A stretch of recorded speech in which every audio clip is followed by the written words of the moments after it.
নমস্কার বন্ধুরা, আশা করি তোমরা সবাই ভালো আছো। আমিও ভালো আছি। আজকে তোমাদের মধ্যে কিন্তু একটা নতুন মিনি ব্লগ নিয়ে আসলাম। আজকের ব্লগটা কিন্তু হবে, দেখতে হচ্ছে সবাই মিলে একসাথে বেরিয়ে পড়লাম যুবসাথী ফর্ম ফিল আপ দেওয়ার জন্য ঠাকুরনগর। আর আমার পাশে কিন্তু আরও অনেকে আমরা বন্ধু পাড়া মিলে একসাথে কিন্তু যাচ্ছি। আর আমরা কিন্তু চলে আসলাম ঠাকুরনগর। আর ঠাকুরনগর এটাই কিন্তু দেখতে পাচ্ছ যুবসাথীর যে ফর্ম ফিল আপের জন্য, ফর্ম জমা নেওয়ার জন্য যে জায়গা, চলে আসলাম ক্যাম্পে। ক্যাম্প থেকে এসে দেখলাম লাইন আর লাইন, তারপরে পেয়ে গেলাম আমরা ফর্ম ফিল আপ করা কিন্তু শুরু করে দিলাম। একসাথে দেখতে পাচ্ছ আমি লিখে লিখে ফর্মগুলো ফিল আপ করছি একসাথে, অনেক ৩-৪ জন পাশাপাশি আরও অনেকে আছে কিন্তু। আর এই সাইডে আরেকজন দাঁড়িয়ে আছে। আর আমরা কিন্তু ফর্ম লেখা শুরু করে দিয়েছি। একটু পরে গিয়ে আমরা কিন্তু জমা দেব।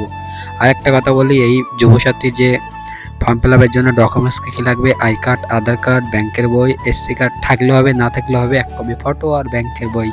চলে গেলাম সব কিছু লিখে জমা দিতে। দেখতে পাচ্ছ কিন্তু আমি জমা দিচ্ছি। আশা দিদি যারা আছে তারা জমা নিচ্ছে সে দিদিদের কাছে কিন্তু। আর তোমরা কে কে জমা দিয়েছো অবশ্যই বলবে। আর এরকম ক্যাম্প কিন্তু প্রত্যেক বিধানসভায় একটা একটা করবে।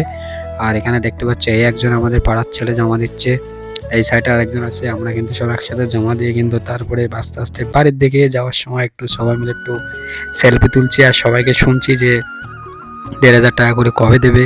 সবাই কেমন আনন্দ, সত্যি খুব আনন্দ হচ্ছে। তারপরে বাড়ি চলে আসলাম।